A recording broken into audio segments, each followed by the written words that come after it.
राहणारं असं गाव आहे आणि खऱ्या अर्थानं देशामध्ये जो आपण सेक्युलरिझम मानतो त्या सेक्युलरिझमचं प्रतीक या धारापुरामध्ये आहे.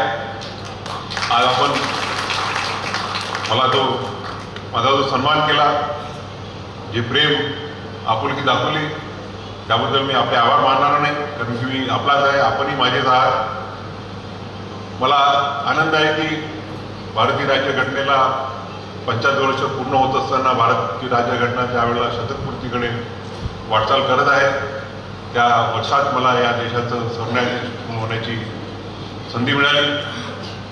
मला याचाही आनंद आहे की बाबासाहेब आंबेडकरांचे जे विचार दादांनी माझ्या मनामध्ये रुजवले, त्या बाबासाहेब आंबेडकरांचे विचार पूर्ण जगभरामध्ये, मग ते अमेरिकेमध्ये कोलंबिया युनिव्हर्सिटी असो, हार्वर्ड युनिव्हर्सिटी असो, इंग्लंडमधल्या ऑक्सफोर्ड किंवा केम्ब्रिज अशा नावाजलेल्या युनिव्हर्सिटी असो, लंडन स्कूल ऑफ इकॉनॉमिक्स असो, गिरिदिन असो, अशा अनेक ठिकाणी जाऊन बाबासाहेबांच्या विचाराबद्दल, बाबासाहेबांच्या घटनेच्या योगदानाबद्दल मला ही संधी मिळाली बोलण्याची, ते विचार सगळीकडे पसरवण्याची. ते या गावचा, धारापूरचा एक सुपुत्र म्हणून माझ्यासाठी अभिमानाची बाब आहे.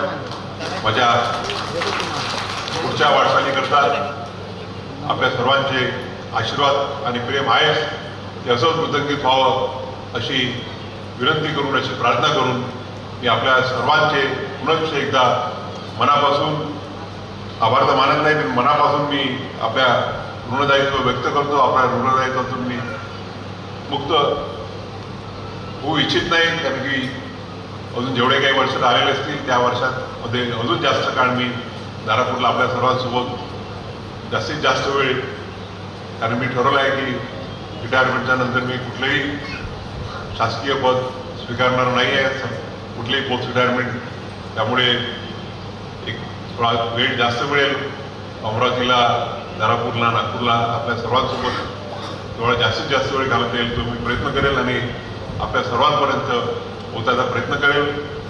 पुनश्च एकदा आपण जो अतिशय वृद्ध असा सोहळा केला, आज मला त्या दादांच्या सत्काराच्या आठवणी परत घेऊन राहिल्या. त्यावेळेला मीही भाषण दिलं होतं उच्च न्यायालयाचं, मी नुकतंच 2-3 वर्षापूर्वी न्यायमूर्ती झालो होतो आणि माझ्यासाठी अतिशय आनंदाची बाब आहे की ज्या सभागृहात प्रकाशी म्हटल्याप्रमाणे